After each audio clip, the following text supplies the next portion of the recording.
Hari ni panas lah geng.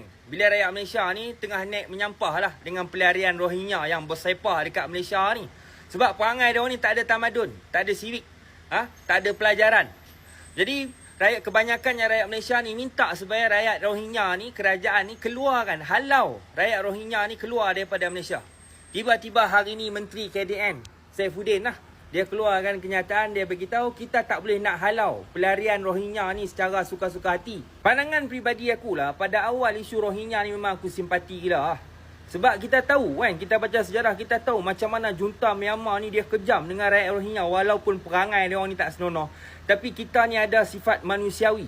Tak boleh tengok kekejaman, kezaliman. Kau bayangkan pada tahun 2017, hampir 9,000 rakyat Rohingya ni dalam masa 1 bulan je. Ni geng-geng junta ni buat kerja. Habis tu korban. Termasuk dengan 750 orang budak-budak yang berumur bawah 5 tahun pun terkorban juga. Kemudian dekat 900 pelarian Rohingya ni hilang dekat Laut Andaman. Tahun 2024 hingga 2026 hampir 500 orang awam Rohingya ni terkorban geng. Itulah memanglah kita asalnya simpati. Sampaikan mana-mana ahli politik dalam Malaysia pada waktu tu semua menyokong Rohingya. Ada yang buat himpunan Save Rohingya lah, ada yang nak bagi kerakyatan dekat Rohingya lah, ada yang nyanyi lagu Rohingya, Selamat Malam Rohingya. Isu Rohingya ni delegasi yang lama tau, puluhan tahun.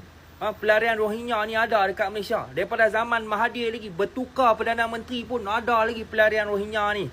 Sebenarnya aku, kalau ikutkan hati aku memang nak orang Rohingya ni keluar daripada Malaysia ni. Semak ya mereka ni. Itulah geng, kita tak boleh nak salahkan kerajaan hari ni yang baru jadi kerajaan selama 3 tahun. Kita tak boleh nak letakkan semua kesalahan ni seolah-olah macam di zaman kerajaan Madani ni lah dibenarkan rakyat Rohingya duduk dekat Malaysia. Tak, sebab benda ni dah lama. Benarnya apa yang Menteri KDN kata tu ada betulnya juga. Sebab apa? Pelarian Rohingya ni dia ada kad UNCHR.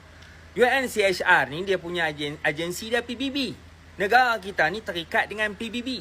Bila kita halau Rohingya ni, dia akan jadi kesan buruk kepada negara kita ni. Global akan kecam kita. Konon kita ni tak ada manusiawi. Masalahnya buat itu tak kena, buat ini tak kena. Lagi satu pula, pelarian Rohingya yang ada dekat Malaysia ni, dia tak permanent dekat Malaysia ni. UNCHR ni, dia akan hantar. Satu masa ni, dia akan hantar pelarian ni ke tempat yang lain lah. Tapi dia punya proses tu lambat. Itu yang jam tu. InsyaAllah aku yakin lah kerajaan akan buat sesuatu lah pasal isu Rohingya ni. Dan kalau ada viral pasal Rohingya yang buat kes jenayah ke apa semua, korang viral dekat media sosial.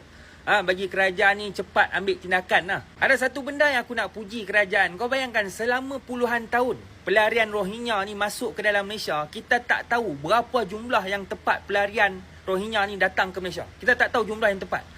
Sebab apa? Sebab pelarian Rohingya ni diuruskan oleh NUCHR. Tapi bila 1 bulan 6 ni, kerajaan hari ni kuat kuasakan sistem yang baru. Nama dia DPP. Sistem Dokumen Pendaftaran Pelarian. Maksudnya kerajaan hari ni ambil balik, take over daripada UNCHR ni. Buat satu sistem yang baru. Dia macam banci lah untuk kawal kemasukan pelarian Rohingya dalam Malaysia ni kan.